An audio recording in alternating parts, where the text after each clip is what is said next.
Good afternoon, everyone.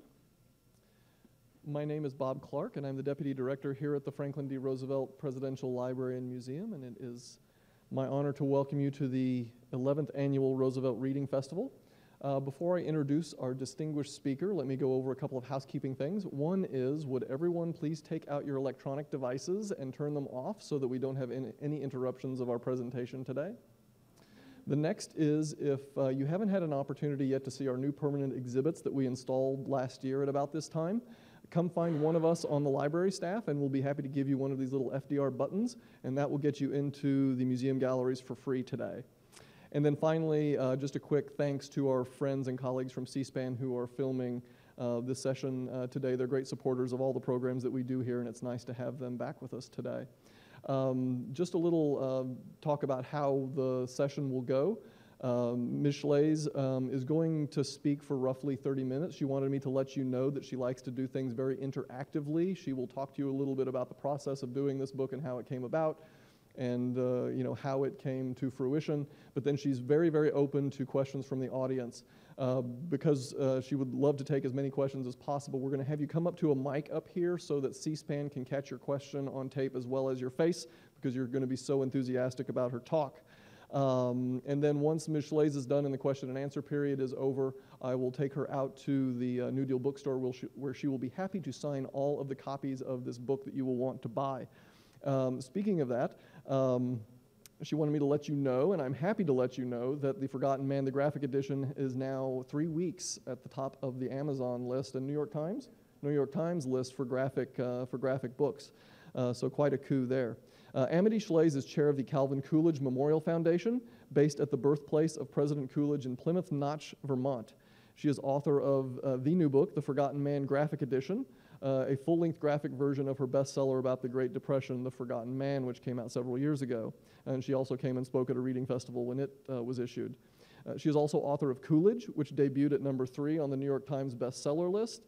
Shlaes writes a column for Forbes, teaches at NYU's Stern School of Business, and has served for over the years as a columnist at the Financial Times and Forbes. And I believe she's also a fellow with our sister library, the George W. Bush Presidential Center down in Dallas. So everyone, please welcome Amity Shlaes.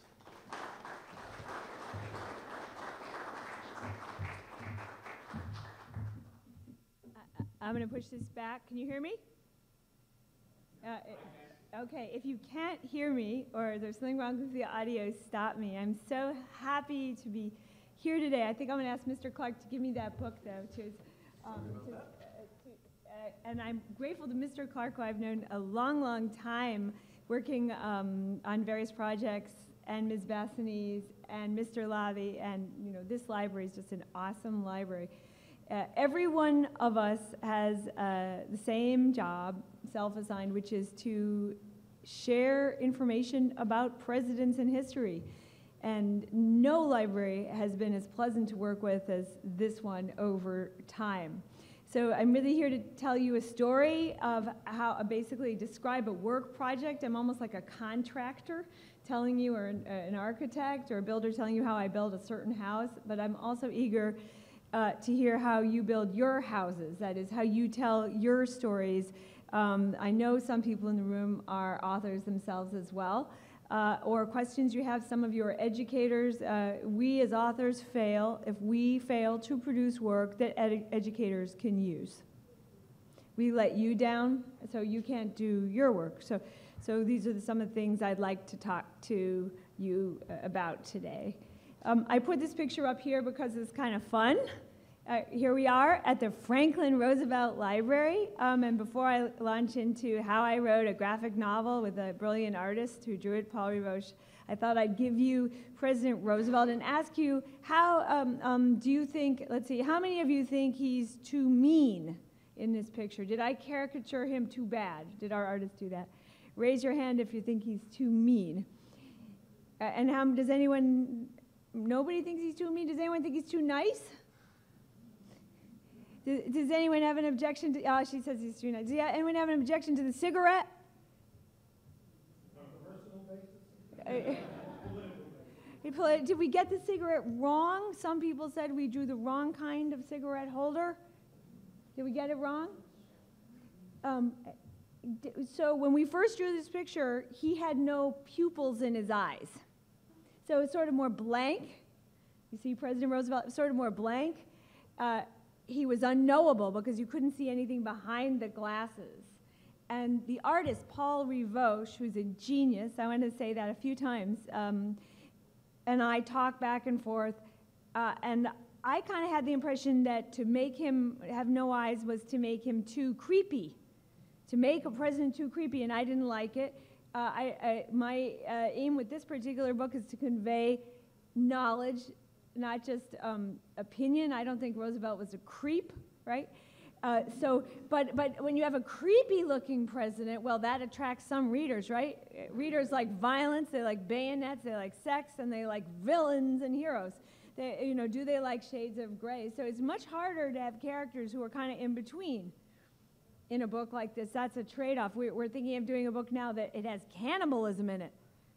Oh, well, that appeals to a certain part of the brain, right? And cannibal book might sell a lot. It was the issue of Jamestown, early American settlements when people didn't have enough food. And Paul, who knows his market, knows, that things that have sex or cannibals or villains do sell better.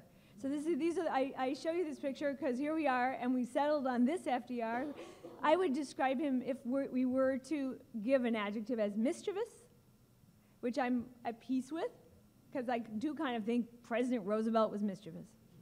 But these were hard calls. I am not an artist. I am a bookworm. But I felt like, and I learned a lot, I would just say, from the artist and from this process about the presidents, about how to depict them, about history, and so on. So thank you for listening a little. Oh, now I'm going to go back to the beginning. I just moved forward to that. So what are we trying to do? We're trying to reach more people, or we're trying to reach ourselves, and maybe print books don't satisfy us. Maybe we like apps, maybe we like picture books, maybe we like. So this story began partly here at this library when I came, maybe it was the 4th Reading Festival, something like that for this book, which is my history of the Great Depression, and it was a long book full of intellectual arguments. I'm kind of free market, and what I discovered when I went back to the 1930s was that, maybe the New Deal didn't help the economy enough, and nor, by the way, did President Hoover's work. He was too interventionist and all that, and that was a bunch of content, mostly economic and historical, and it was executed in this book, and it did fine. We're all very proud of it. My husband, Seth Lipsky, is in this room. My friend, David Petrusia, the author. All authors work together with their friends and family, so it did fine, but it was translated into a few languages. I'm lucky about that. Okay. But I was clearly not reaching younger people. I'm interested in younger people. I, again, think we fail if we only write old print books that they don't read. And I could see that millions of young people were not going to read this book, that they turned away. I see that too from my experience at New York University's Stern School of Business. MBAs are really smart people. They can make awesome PowerPoints. They would die laughing looking at this PowerPoint because it's so primitive. But they can run regressions. They can do calculus in their sleep, but they are not big readers. They are more analytic and interactive. So I learned, here are some smart people I'd like to get to with some knowledge that I've acquired through research at places like this library, and I'm failing to do so. I'm going to try and make a book. I'm going to try and make a cartoon book, and I don't have slides for them, and I'm sorry to say that, but some of you may know a cartoon book called Mouse. Does anyone know this book? So let's just talk about Mouse really briefly. My husband, Seth Lipsky, again, is here, and he was the editor long ago of a newspaper called The Forward. And there was a cartoon, right? Where are you, Seth?